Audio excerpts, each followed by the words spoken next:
Довидување, но за малку, само за час. Довидување.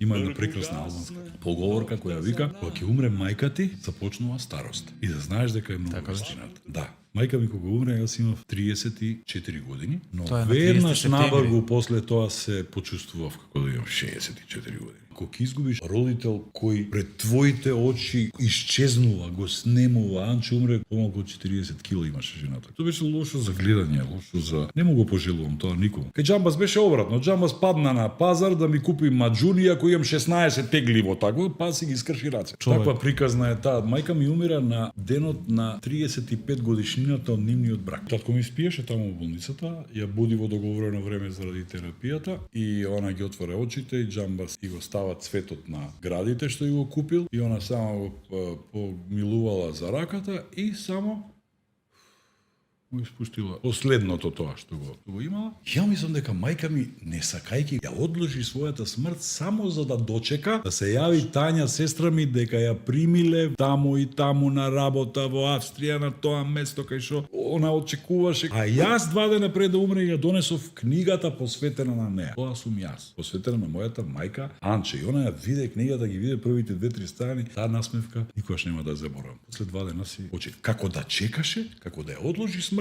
само да се увери дека Тања ќе заврши таму кај што сакаше и дека јас ја направив таа книга за која мечтаев толку да направам, книга за нашето семејство.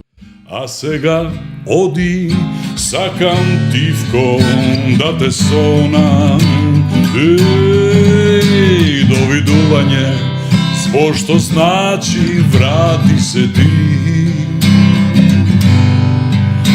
Довидување, само сонот нас ке не дели, ке биде мало, само празно разделување, па ке почувствуваш дека си ми се.